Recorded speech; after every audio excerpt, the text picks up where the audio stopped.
In this lesson, I'm going to show you how Jerry Garcia adds movement and feel to a solo. In this case, we're specifically going to look at the Brown-Eyed Women solo from Cornell 5877.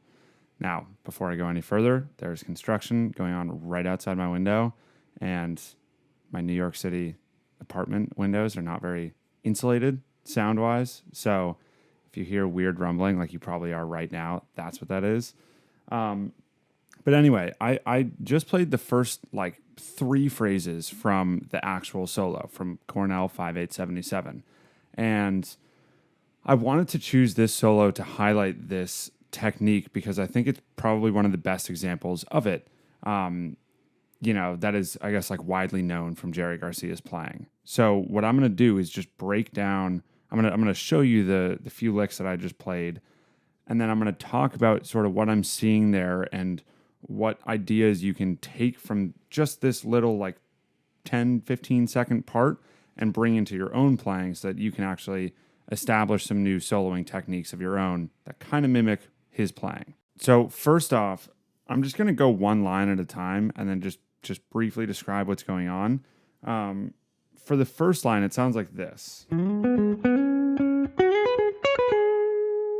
Now, as you could hear from first the recording, but also when I did this at the very beginning, this is a pickup, right? When it hits that note, that's when they go into that C sharp minor.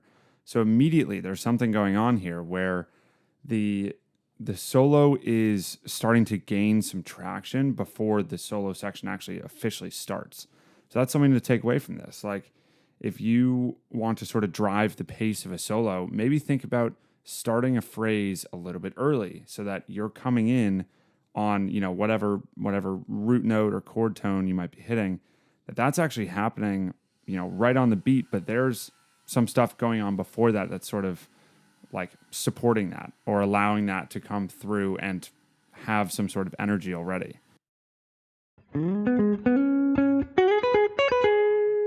Now, on the second measure here, what I think about is just very, very basically, like, I'm not necessarily thinking about the super specific notes that he's playing or the, how they relate to the chords that he's playing for right now, at least. I'm just thinking about the fact that he's playing consistently. There's not much of a rest between any of these notes, right? So he's continuing to establish this fast-paced idea that he started with throughout the second measure of this solo. Now, this is what the next line sounds like.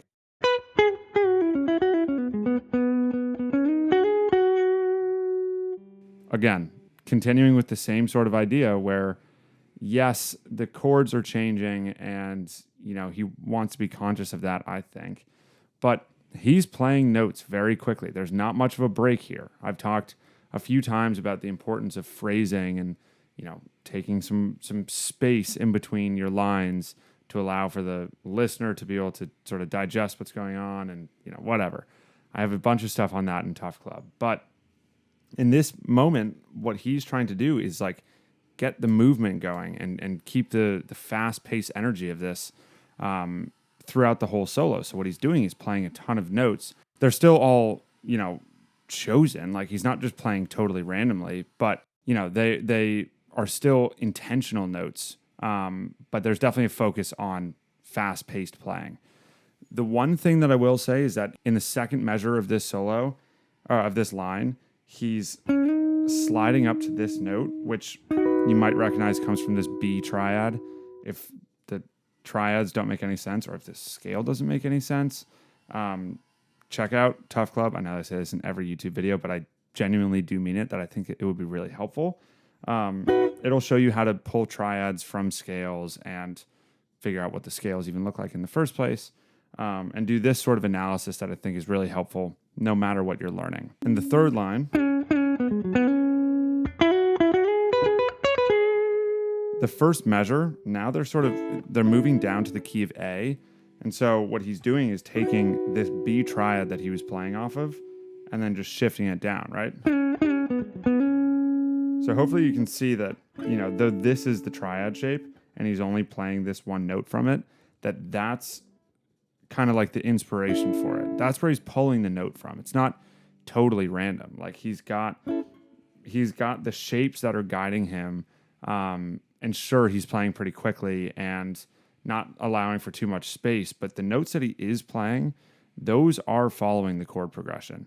That's another important thing to note here. Although I think that the focus is on the movement and the pacing of the solo, there's still a lot that you can take from chord tones and from a theory approach.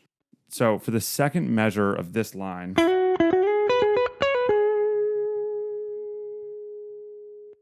you can see that it's very similar to the second measure of the first line, which was also being played over a C sharp minor chord. It's very pentatonic oriented. The song's in E major, C sharp minor, it's the relative major, minor.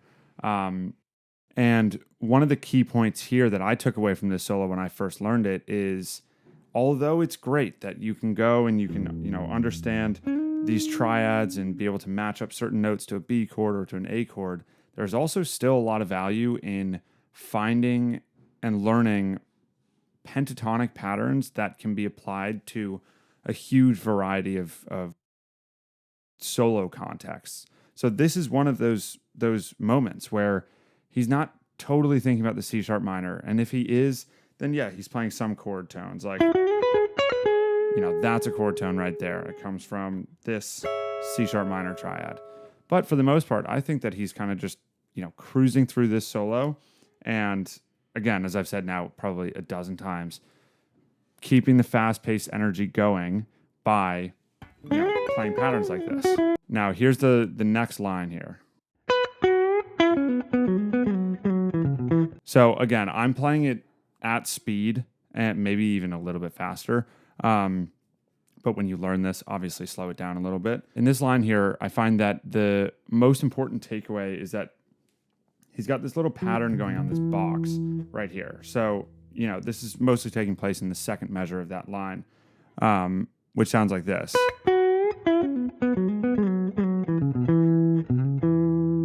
Right? That's a pretty cool pattern that I feel like you don't really see too often because it's so low down.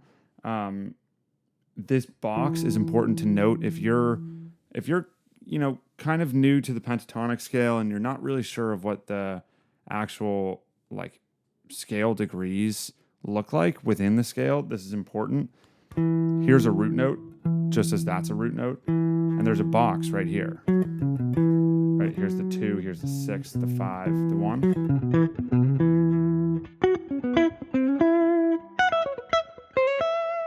Right, so it's a pattern that can be moved outside of the original context as long as you know what those notes are. So in that case, I just played that in 3 different spots because I know that this is the 1, that's the 2, 6, 5. Right, so this lick is important because, although he used it down here, you can pull it outside of that octave and start to just place it in different spots and see how it sounds there. So the last little line here is this. Right, pretty basic, not much to say there. I think everything that was worth mentioning about that spot was in the previous line. This is precisely the teaching style of Tuff Club. Alongside analysis lessons like this, you'll find technique lessons and theory explorations that are guided to all skill levels. It started out as this intermediate / advanced program, and then I realized that after teaching so many beginners, I can very easily upload some videos that are centered toward beginners, whether it be on your first chords or generally how to solo and what scales to solo with at first. So if you're interested in that, literally, if you want to play guitar and you've never even tried it before, it's a fit for you. If you've played for 15 years, it's a fit for you. So check it out. There's a bunch of lessons just like this that are a little bit more in depth, right? This is just like a tiny fragment of this solo, but there are a ton of jam analysis lessons that, will explore a 2-minute long solo. And you can probably imagine from all of the things that I had to say about just these lines, how helpful that might be. You can even sign up for a plan that highlights weekly mentorship from me. Check out the links in the description if you're interested. So the last point here is, how do you transpose these skills and these ideas and actually bring them into your own playing. My general philosophy around this is whenever you learn something, you should understand what is going on. So that's what I was kind of explaining there. I was saying, these are the scale degrees, or this is the triad that he's, playing from, or this is the scale that he's playing in.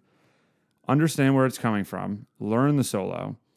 And then when you're done with that, you could even go to like a Brown Eyed Women backing track in the same key and just try to apply some of these ideas. So for example, one of the things that I said was, he played some pretty fast-paced pentatonic lines.